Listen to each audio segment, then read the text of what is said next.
কোনো রকম কেমিক্যাল ছাড়া বা জিলেটিন আগার আগার পাউডার ছাড়া এইভাবে একবার কাঁচা আমের জ্যাম বা জেলির রেসিপিটা বাড়িতে বানিয়ে দেখতে পারেন। মাত্র কয়েক মিনিটের মধ্যে বানিয়ে নিতে পারবেন, আর বানানো যেমন সহজ, খেতেও ভীষণ ভালো হয়। আশা করি রেসিপিটা আপনাদের খুবই ভালো লাগবে, আর শেষ পর্যন্ত দেখার জন্য আপনাদের কাছে অনুরোধ রইল। তো চলুন কাঁচা আমের জ্যাম বা জেলিটা বানানো শুরু করা যাক। নমস্কার, আমি রুমি। আপনাদের সবাইকে আবারও একটা দারুণ স্বাদের রেসিপিতে স্বাগত। প্রথমে একটা কাঁচা আম নিয়ে নিতে হবে, আর কাঁচা আমের এইভাবে একটু কেটে বাদ দিয়ে দিলাম। যেহেতু কাঁচা আমের এই জায়গাটায় একটু আঠা থাকে, তাই কেটে বাদ দিয়ে দিতে হবে। আর আগে থেকেই আমটা ভালো করে ধুয়ে পরিষ্কার করে রেখেছিলাম। এবার আমের খোসাটা এইভাবে ছাড়িয়ে নিতে হবে। খুব বেশি মোটা না, একটু পাতলা পাতলা করে খোসাটা তুলে নিতে হবে। পুরো আমটার একইভাবে খোসাটা তুলে নিচ্ছি।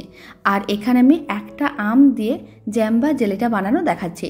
আপনারা যদি পরিমাণটা বাড়াতে চান, তাহলে আমের পরিমাণটাও বাড়াতে হবে, মানে সমস্ত কিছুর পরিমাণটা বাড়াতে হবে।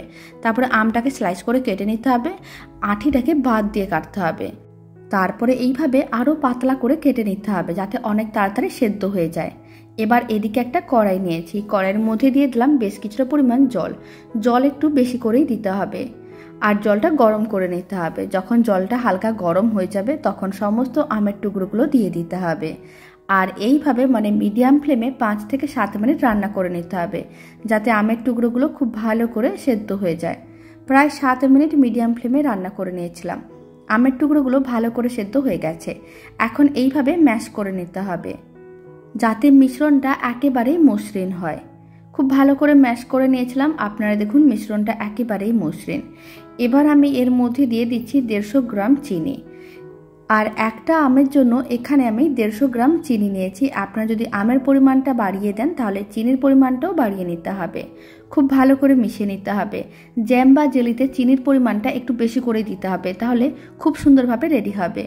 চিনিগুলো খুব ভালো করে মিশে গেছে, মেল্টও হয়ে গেছে। এবার নাড়াচাড়া করে মিশ্রণটাকে ঘন করতে হবে। আর এই সময় আমি দিয়ে দিচ্ছি 1 ফোঁটার মতন ফুড কালার, মানে গ্রিন ফুড কালার। এতে কাঁচা আমের জেলিটা দেখতে অনেক বেশি ভালো লাগবে। আর ফুড কালারটা একেবারেই অপশনাল, আপনারা চাইলে দিতেও পারেন, নাও দিতে পারেন।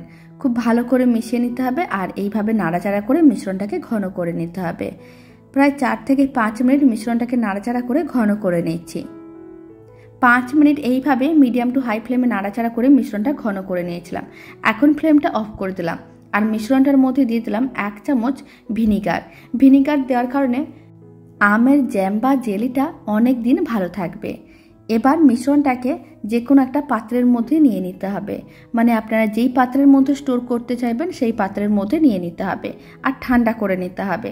ঠান্ডা হওয়ার পরে মিশ্রণটা অনেকটাই জমে যাবে, আর জ্যাম বা জেলিতে পরিণত হয়ে যাবে। দারুণ স্বাদের এই কাঁচা আমের জ্যাম বা জেলির রেসিপিটা বাড়িতে বানিয়ে দেখতে পারেন। বানানো যেমন সহজ, খেতেও ভীষণ ভালো হয়।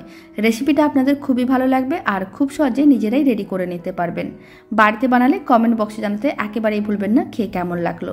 আর ভালো লেগে থাকলে আপনারা যদি ফেসবুক থেকে রেসিপিটা দেখছেন, পেজটিকে ফলো করে নেওয়ার অনুরোধ রইল। ইউটিউব থেকে দেখলে চ্যানেলটি সাবস্ক্রাইব করে নেওয়ার অনুরোধ রইল।